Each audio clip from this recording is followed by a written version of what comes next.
Hey, it's Jordan with TYT Network. It is Monday, August 29th, and it is gorgeous in New York where I am. I'm here for the week. I'm trying to fish around right now for where I'm going to be going next. Could be going, covering Jill Stein a little bit, Gary Johnson, maybe Trump, who knows. So trying to figure that out. But for the meantime, I'm here in New York doing my normal reporting. Today I wanted to go over the sheer arrogance, ignorance, and total corruption that is the Democratic Party. And I unfortunately have to watch the Sunday shows to keep you apprised of the ignorance and disconnect that's going on. So yesterday I saw Donna Brazile, who is a stalwart of the Democratic Party. She was campaign manager for Al Gore back in 2000. She's been an active member of the DNC for years.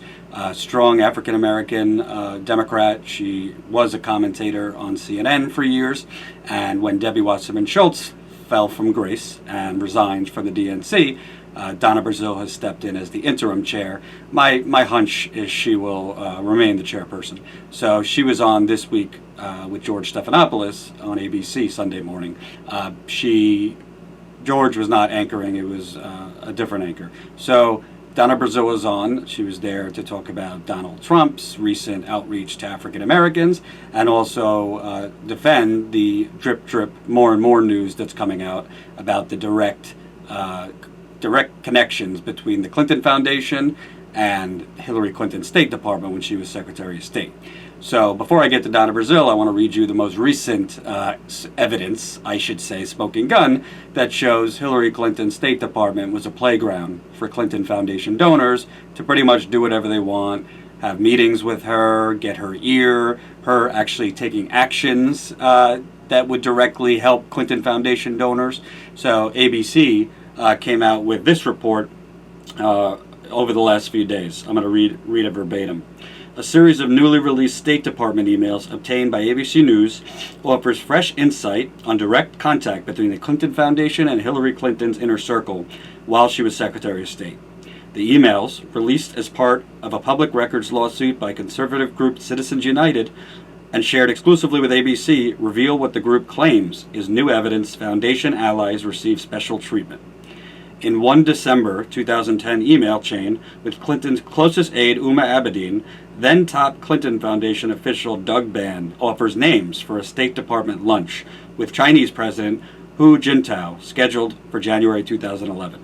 So, pause for a second. Doug Band has been shown in many other emails as a Clinton loyalist, and he was with the Clinton Foundation.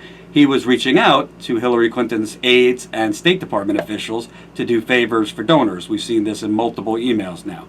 The Clinton people, their defense is, he didn't reach out on his Clinton Foundation email. He reached out on his personal email.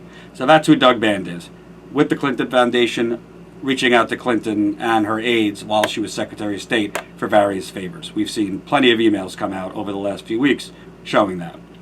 On the list were 3 executives from organizations that have donated millions to the Clinton Foundation. Bob McCann, the then president of wealth management at UBS, Dr. Judith Rodin, the president of the Rockefeller Foundation, and Hikmet Ersek, the CEO of Western Union.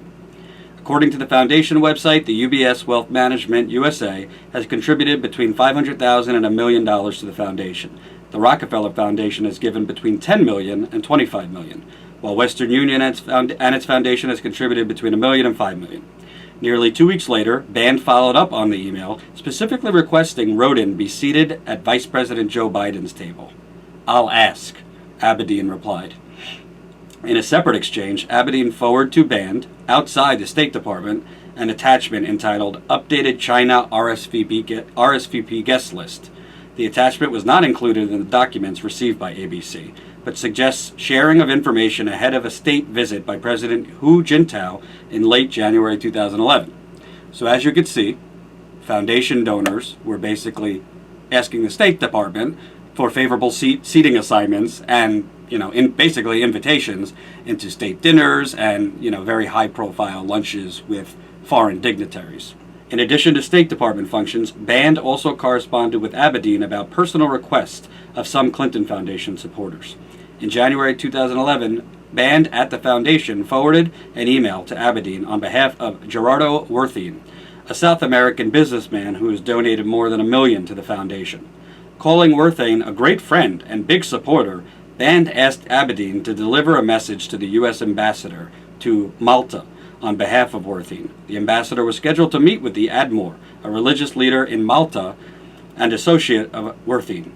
Aberdeen passed on Band's message to another State Department official asking for delivery to the ambassador's assistant, writing, "Just want to pass along for info. No need for action." A June 2009 email from Band passed on thanks from a Tim Collins to Aberdeen for bringing him to some event. Aberdeen says, "We invited him into speech in Cairo." ABC News could not confirm the identity of the Collins who attended the speech. The Clinton Foundation website lists a Timothy Collins, founder of the investment firm Ripplewood Advisors, as a major donor. So before I get into Donna Brazil's response on this week, as you can see here, this isn't as direct as what I previously reported on, which was a major Hillary Clinton bundler, someone who raises money for Hillary Clinton for her campaigns, directly emailing Hillary Clinton asking her to help get somebody a job in the State Department. Hillary Clinton then forwarding that email to Uma Abedin saying, "Follow up and help, ? Keep me in the loop." So this isn't Hillary Clinton specifically at her direction helping donors, but it shows there was no wall, as Clinton promised when she became Secretary of State, between the Clinton Foundation and her and the State Department. There were favors being done back and forth, back and forth. This is how she operates. This is the Clinton MO. So I want to tell you Donna Brazil's response when she was pressed about this on This Week. If you thought that she would actually say, yeah, I can understand why people are troubled by this, things like this shouldn't happen, you're going to be surprised. Take a look. I've been a government official. So, this notion that somehow or another, someone who is a supporter, someone who's a donor, somebody who's an activist saying, I want access, I want to come into a room and I want to meet people, we often criminalize behavior that is normal, and I don't see what the smoke is. So Brazil, this notion that somehow a supporter, someone who is a donor, somebody who's an activist saying, I want access, I want to come into a room, and I want to meet people. We criminalize things that are normal. This is normal. I don't see what the smoke is. Well, I think that what she's saying is really the symbol for what is wrong and why populist movements behind Bernie Sanders as well as Donald Trump have really risen this year. Because Donna Brazil is so far in the DC bubble. She's so far down into this game where you scratch my back, I'll scratch yours. We're highbrow. Us political operatives, us donors, we get it. These people, they're just making a fuss. So she's so far into it, she can't see clearly. And by the way, I don't mind Donna Brazil. I think overall she's fairly liberal and has done good work for the Democratic Party. But in this, she's dead wrong. And I'll tell you what the smoke is. So, bottom line, if I donated, let's say, $200 to Hillary Clinton, you think I'm getting into a State Department dinner? You think I have access to her? Do you think if in my community there's a lead crisis, which I just covered, you think that's going to get me in the door with Hillary Clinton? Do you think that's going to get me in the door with her aides? My issues as an average citizen, your issues as an average citizen, you don't have the access that Clinton Foundation donors got to Hillary Clinton, to Bill Clinton over the years. That's the problem. When money equals access, when money equals favors, when money equals status, when money equals the seating chart, you getting next to Vice President Biden, that creates the haves and the have-nots. And that's what Donna Brazil does not understand. That's what Hillary Clinton does not understand. That's what the corporate Democratic establishment does not understand. It's not always about direct quid pro quo. It's about who will our leaders, who will our Secretary of State, who will our potential president, who gets in a room with them, who gets their ear. As Cenk has said many times, you think these people are investing for the hell of it? No, they're smart business people. They know they're getting a return on investment. So when the Doug Bands of the world, who worked for the Clinton Foundation, are reaching out to Uma Abedin or Hillary Clinton directly saying, this person who's donated $1 million or this person who's donated $10 million wants something, they're going to do it. You think Doug Band is scouring, or any of these State Department officials are scouring emails just from normal people who want the secretary's ear? No, of course not. Because this is a pay-for-play world we live in. And Donald Trump, although he's very full of it, I mean, he's accepting super PAC money now, and he's hosting fundraisers. So I wouldn't point to him as the symbol of honesty. Although Donald Trump is, during the primary didn't take money and talks about the rigged system and all these things. He talks a good game, but him also, he wouldn't do much to change it. Because at the core, the issue is having insiders stuck in the Washington, D.C. bubble as the only people who can lead our country, or are given the opportunity to lead our country. Bernie Sanders is a rare exception. He's been in D.C. for many years, but he never got corrupted.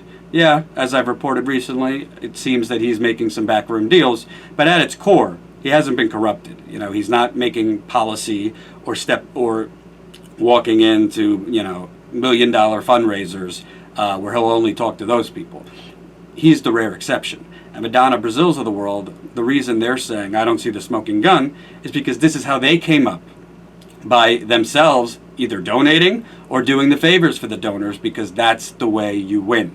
And until we change that system, until people like me continue to spotlight this to the point where it's forced to get into the bloodstream of the mainstream media, and people just have had enough, and there's more young people willing to fight and willing to vote more so than the old people who are just fine with this kind of corruption. And I'm not talking about all old people, because I know that a lot of older viewers kind of hit me sometimes that I'm generalizing.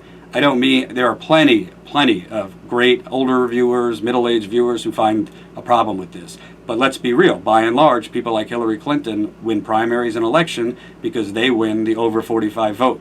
I was just down in Florida inside a Debbie Wasserman Schultz brunch with Emma, and I could tell you, it ain't people under 45 voting for Debbie Wasserman Schultz and Hillary Clinton. That's statistically shown. So until it's shown that people like Donna Brazil, they might not be malicious, they might not be evil-spirited, but until these people are knocked down from power, from the DNC, from Congress, from the White House, nothing's going to change in this country.